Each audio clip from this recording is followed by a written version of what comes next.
हम डिस्कशन कर रहे हैं इंडियन पॉलिटी का question IAS mains GS paper second 2013 में पूछा गया था। 2013 में क्वेश्चन था प्रभावक या दबाव समूह प्रेशर ग्रुप को कभी कभी राजनीति का अनौपचारिक मुख्य पृष्ठ माना जाता है।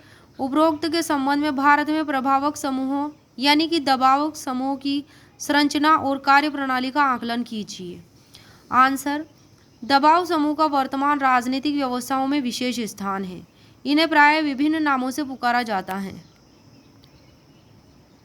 दबाव समूह उन लोगों का समूह होता है जो सक्रिय रूप से संगठित हैं और अपने हितों को बढ़ावा देते हैं और उनकी प्रतिरक्षा करते हैं। दबाव समूह राजनीति के अनौपचारिक मुख्य पृष्ठ माने जाते हैं क्योंकि वे राजनीतिक दलों से भिन्न होते हैं। ये न तो चुनाव में भाग लेते हैं और न ही राजनीतिक शक्तियों को हथियाने की कोशिश करते हैं। ये खास कार्यक्रमों और मुद्दों से संबंधित होते हैं और इनकी इच्छा सरकार पर प्रभाव बनाकर अपने सदस्यों की रक्षा और हितों को बढ़ाना होता है। दबाव समूह विधिक और तर्क संगत तरीकों द्वारा सरकार की नीति निर्माण और नीति निर्धारण को प्रभावित करते हैं, जैसे कि सभाएं करना, पत्राचार, जन प्रचार, प्रचार व्यवस्था करना, अनुरोध करना, जन वाद विवाद, अपने विधायकों से संबंधों को बनाकर रखना इत्यादि। हालांकि ये कभी कभी लोकहित व प्रशासनिक एकता को नष्ट करने वाले अतर्क संगत और गैर विधिक तरीकों का आश्रय लेते हैं, जैसे कि हड़ताल और हिंसक गतिविधि क्रियाएं और भ्रष्टाचार।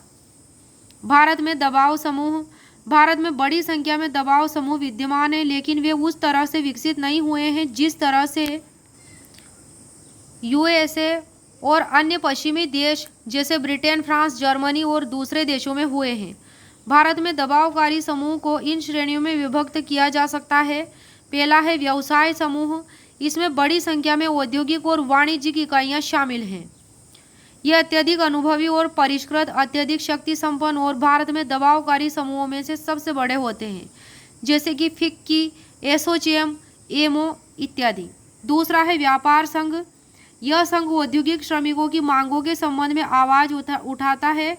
इन्हें श्रमिक समूहों के नाम से भी जाना जाता है, जैसे कि AITUC, INTUC, HMS, C2 इत्यादि श्रमिक संघ है। तीसरा प्रकार है दबाव समूह में खेतिहर समूह का। किसानों और कृषि मजदूर वर्ग का प्रतिनिधित्व करता है खेतिहर समूह, जैसे कि भारतीय किसान यूनियन, ऑल इंडिया किसान सभा, रिवोल्यूशनरी पीजेंट्स कन्वेंशन, भारतीय किसान संघ इत्यादि। चौथा प्रकार है पेशेवर समितियां। ये ऐसे लोगों की समितियां होती है जो डॉक्टर, वकील, पत्रकार और अध्यापकों से संबंधित मांगों को उठाती है, जैसे कि IMA, bar council of India, IFWO, AIFUCT इत्यादि। पांचवा प्रकार है छात्र संगठन। छात्र समुदाय के प्रतिनिधित्व के लिए बहुत सारे संघ बनाए गए हैं, जैसे अखिल भारतीय विद्यार्थी परिषद ABVP, all India students federation AISF, NSUI national students union of India. छठा प्रकार है धार्मिक संगठन। धार्मिक आधार पर बने संगठन भारतीय राजनीति में महत्वपूर्ण भूमिका निभाते हैं। इनमें शामिल है राष्ट्रीय मुस्लिम मंच, हिंदू विश्व परिषद, जमात इस्लामी इत्यादि। सातवां प्रकार है जातीय समूह।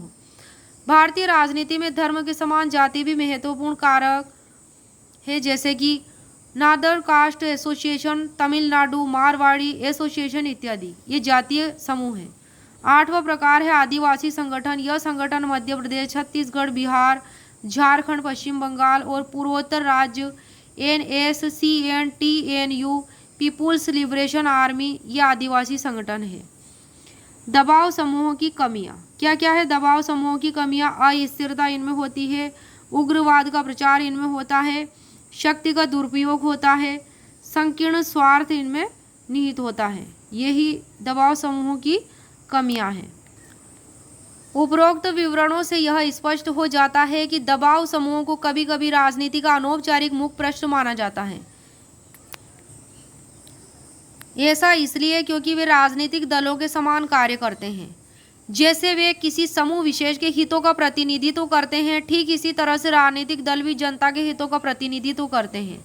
इनमें अंतर यही है कि राजनीतिक दल इनके हितों की पूर्ति के लिए सरकार के निर्माण में भाग लेते हैं, जबकि दबाव समूह ऐसा नहीं करते हैं। दबाव समूह क्या नहीं करते हैं? सरकार के निर्माण में भाग नहीं लेते हैं। यही इनमें अंतर होता है। बाकी ये भी समूह विशेष के हितों का प्रतिनिधित्व करते हैं और जनता के हितों को प्रतिनिधित्व करते हैं राजनीतिक दल की तरह, लेकिन सरकार के निर्माण में भाग लेते हैं। केवल राजनीतिक दल ही सरकार के निर्माण में भाग लेते हैं। यही अंतर इनमें है राजनीतिक दल और दबाव समूह में।